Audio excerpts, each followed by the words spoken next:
देना तो दे भाई, उससे पूछो क्यों दे तेरे को वोट, किया क्या तूने हमारे लिए? पिछले 5 साल में तुम निगम पार्षद थे, तुमने क्या किया बताओ? हमारी क्या परेशानी दूर करी और आगे तेरे को वोट क्यों दे दे? जब पिछले 5 साल तुमने काम नहीं किया तो आगे 5 साल हम तुम्हें मौका क्यों दें? हम नहीं देंगे तुम्हें। जवाब दो मुंह पर, कोई दबने की जरूरत नहीं है। वो आपका कुछ नहीं बिगाड़ सकता, लेकिन पूछना पड़ेगा। वोट दिया है, अपना अधिकार, अपनी 5 साल के लिए अपनी सारी सुविधाएं आप उसको दे रहे हो, अपने अधिकार दे रहे हो, क्या उसने पूछने का भी अधिकार नहीं है आपको? क्यों नहीं पूछ सकते हम? हमको पूछना पड़ेगा, बताना पड़ेगा उसको कि हमारा दर्द ये है, हमारी पीड़ा ये है। आज हम जीटीबी हॉस्पिटल जाते हैं, दवाई लिखते हैं, वहां के डॉक्टरों को आदेश पता क्या है? जो दवाई हॉस्पिटल में हो वही लिखो। अगर कान के दर्द की हो तो कहीं का भी दर्द हो, साला कान के दर्द की दवाई दे दो। जब टांग में दर्द हो रहा हो लेकिन दवाई केवल कान के दर्द की है तो कान के दर्द की दवाई दे देते हैं। ये केजरीवाल के आदेश है, केवल वही दवाई देना जो हॉस्पिटल में हो, बाहर की मत लिखना। क्यों? जनता में मैसेज जाएगा हॉस्पिटल में दवाई नहीं मिलती, बाहर की दवाई लिख रहे। इतनी सरकार के अंदर एमसीडी का रेफर किया हुआ पेशेंट दिल्ली सरकार के किसी हॉस्पिटल में नहीं लिया जाता। क्यों भाई? अरे हमने तो तुम्हें भी चुना है और एमसीडी को भी हमने चुना है, दिल्ली सरकार भी हमने चुनी है और एमसीडी भी हमने चुनी है, फिर उसका पेशेंट ही अरे कोठी बंगले वाला वोट डालने नहीं जाता, ये झुग्गी झोपड़ी वाला, पुनर्वास कॉलोनी वाला ये सरकार बनाता है। जब सरकार हम बनाते हैं तो फिर हम परेशान क्यों है? किसी के पास जवाब, कोई जवाब दे सकता है? सुबह इनसे फोन करवाया, कल 3 फोन मैंने किए। क्या करेंगे ऐसे नेताओं का? और वो नेता जब जनप्रतिनिधि आता है, भाई साहब ध्यान रखना, हाफिज जी जरा ध्यान रखना, वोट देना। अबे क्यों दे भाई? जब जनता की समस्याओं के लिए तुम्हें बुलाया जा रहा है, तुम नहीं आ रहे हो, वोट किस लिए दे भाई तेरे कहने पे हम? जब हम तुम्हें अपने परेशानी के लिए बुला रहे हैं यार, तुम आ नहीं रहे, फिर तुम्हारे कहने पे वोट देंगे क्या हम? फैसला आपको करना है, निर्णय आपको लेना है, अपने अधिकारों की लड़ाई लड़नी है। यही दिल्ली अधिकार मंच का मतलब है। देखो, दिल्ली की जनता के मौलिक अधिकारों की आवाज हम उठाएंगे। सरकार का हॉस्पिटल है मेडिकल हॉस्पिटल जिसको बोलते हैं, वो हॉस्पिटल अभी हमने खबर चलाई थी उसकी दवाइयां मेडिकल स्टोरों बिक रही हैं। दिल्ली हॉस्पिटल, उसकी दवाइयां मेडिकल स्टोर में बिक रही है। दैनिक जागरण में इतनी बड़ी फोटो छपी थी, इतनी बड़ी, मुकदमा दर्ज करवाया हमने उस पे। किस लिए भाई? किस लिए? आप लोगों के लिए, ताकि वो सबक मिले उनको।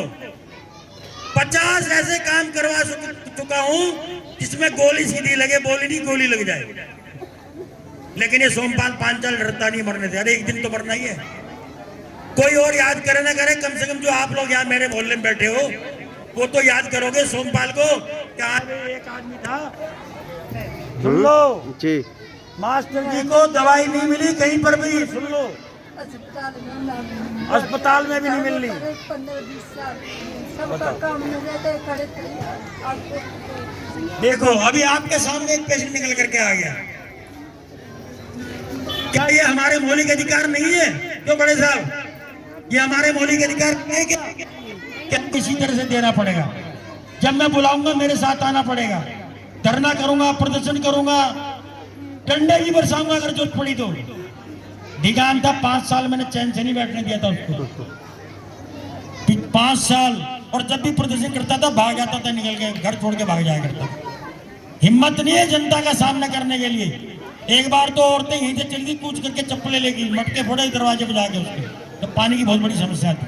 मैं चाहता हूँ जागरूक हो जाओ, अपने अधिकारों को पहचानो।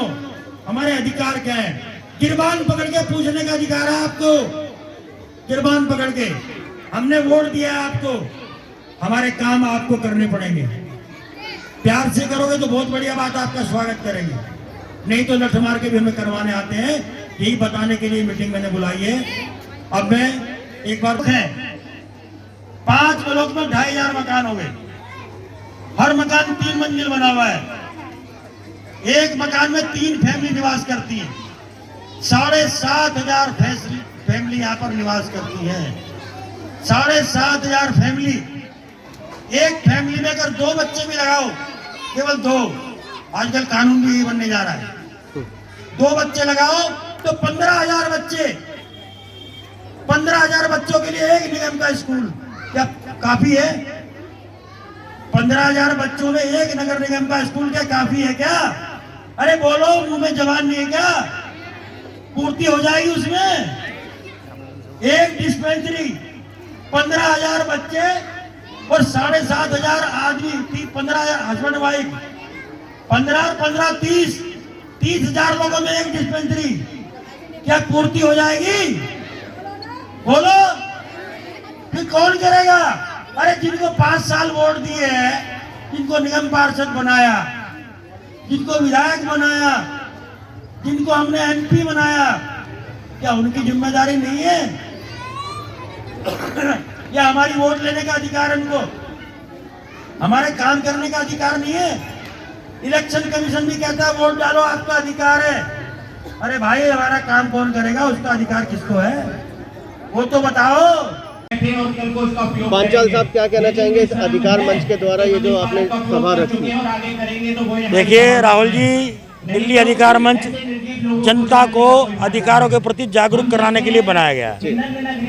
लोग वोट डाल देते हैं, पार्षद चुनते हैं, विधायक चुनते हैं, मेंबर ऑफ पार्लियामेंट चुनते हैं, निगम की सरकार चुनते हैं, विधानसभा चुनते हैं और केंद्र सरकार चुनते हैं। लेकिन जिनको चुनते हैं वो ये भूल जाते हैं कि हमने किसी से वोट भी लिया है, हमें किसी की पीड़ाओं का भी समाधान करना है, किसी की शंकाओं का समाधान करना है, किसी को मूलभूत सुविधा हमें देनी है, ये भूल जाते हैं। हमारे मौलिक अधिकार है, बिजली हमारे मौलिक अधिकार है, पानी हमारा मौलिक अधिकार है, सुरक्षा हमारा मौलिक अधिकार है, राष्ट्रीय व्यवस्था हमारी मौलिक अधिकार है, कानून व्यवस्था हमारा मौलिक अधिकार है। हम उनके प्रति इनको जगाने के लिए दिल्ली अधिकार मंच चला रहे हैं और ये NGO पूरे देश में काम कर रही है। अभी केवल दिल्ली में 5 स्टेटों में काम, अभी इसके सदस्य बने हैं। दिल्ली, हरियाणा, राजस्थान, मध्य प्रदेश, झारखंड और उत्तराखंड, 5 राज्यों में बन चुके हैं। नंदनगरी में क्या दिक्कत आ रही है? नंदनगरी में दिक्कत ये आ रही है कि जो सामने CNG पंप, पेट्रोल पंप है, उसके पीछे एक जगह पड़ी थी जहाँ पर लोग शादियाँ करते थे अपने बच्चों की, छोटे छोटे जन्मदिन करते थे, माँ की बहन की शादियाँ करते थे, बेटियों की शादियाँ करते थे। उस जगह पे विधायक राजेंद्र पाल गौतम जी ने एक पार्किंग लॉट करवा दी है। पहले हमारे राजकुमार जी हैं यहाँ पे, उन्होंने कई बार चिट्ठी लिखी, उनकी चिट्ठी की रिसीव भी हमारे पास है। उन्होंने लिखा था इसमें बारात घर बनवा दो, इसमें डिस्पेंसरी बनवा दो, इसमें लाइब्रेरी बनवा दो। लेकिन वो जब ये कहते थे कि भाई हमारे पास जगह नहीं है, हमारे पास लैंड हमें दे दो। लेकिन मैं इनसे पूछना चाहता हूँ कि ये लैंड इतनी बड़ी आज पार्किंग के लिए कहाँ से मिल गई आपको, कि कितने पैसे आपने उनसे लिए हैं? तो यहाँ पे विधायक जी को बुलाया था, आए? विधायक जी नहीं आए और पार्षद जी भी नहीं आ रही। पार्षद को मैंने फोन किया भी, कह जी हमारी बुराड़ी में कोई यात्रा चल रही है और मैं वहाँ पर जा रही हूँ, इसलिए मैं भी नहीं आ रही। तो जो जनप्रतिनिधि है जो नहीं आ रहे हैं हमारी समस्या सुनने के लिए, क्या हम उनको दोबारा वोट देंगे? यही समझाने के लिए, यही कहने के लिए दिल्ली अधिकार मंच पैदा हुआ है।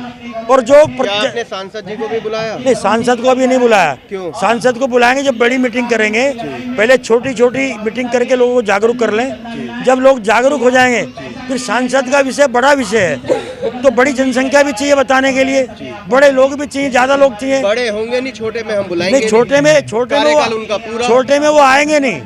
छोटे में अगर 50 लोगों में सांसद नहीं आएंगे। वोट नहीं दिया, वोट दिया जब भी तो बता रहा हूँ, ये दिल्ली अधिकार मंच। आप लोगों ने जाके घर घर वोट नहीं मांगे? अरे वोट तो सबने मांगे, पूरे देश ने वोट मांगे। ऐसा तो नहीं कि आप किसी पार्टी से संबंध रखते हैं तो आपने सोचा अपने वाले प्रतिनिधि को क्यों हम इसके बारे में चेताएं, दूसरी पार्टी वालों को आप चेताने की कोशिश कर रहे हो, बदनाम कर रहे हैं, अपने को बचा रहे हैं? नहीं, हम किसी को बदनाम नहीं कर रहे। हम नहीं तो सिर्फ क्यों? अपने सांसद का नहीं दायित्व बनता है कि जो बिल्कुल बनता है, हुआ सांसद का भी दायित्व बनता है। सांसद को बुलाएंगे हम, अगली जो मीटिंग होगी उसमें सांसद को निमंत्रण देंगे।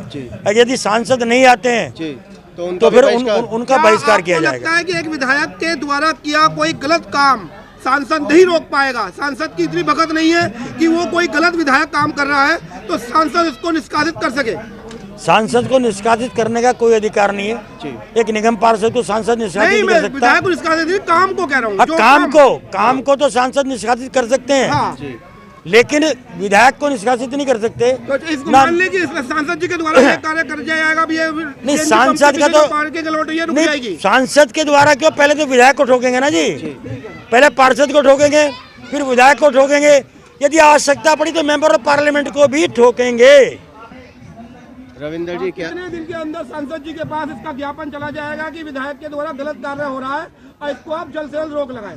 हम एक हफ्ते के अंदर अंदर सांसद जी से इसके विषय में बात कर लेंगे, सारी बात स्थिति से उनको अवगत कराएंगे और इस पर जरूर कार्रवाई करवाएंगे। रुकने की कितनी उम्मीद लग रही है साहब? 100% रोकेंगे। रुकवा तो हम वैसे भी देंगे, रुकवा तो हम वैसे भी देंगे, लेकिन ये है कि कानूनी कार्रवाई के आधार पे करा जाए तो बेहतर होता है। नहीं तो हम प्रदर्शन भी करेंगे, सब नहीं, चीज हमारे कर पास सकते तोड़ फोड़ का भी अधिकार है ना जी। हैं। ऐसा नहीं है कि अगर नहीं नहीं रुकेगा। मानते तोड़ फोड़ करेंगे। कानून हाथ में लोगे? कानून क्या है? कानून किसके लिए बना है? जी किसके लिए बना कानून? जनता के लिए बनाना। जी। जब जनता के अधिकारों को हनन होगा फिर कानून कहाँ रखा रह जाएगा?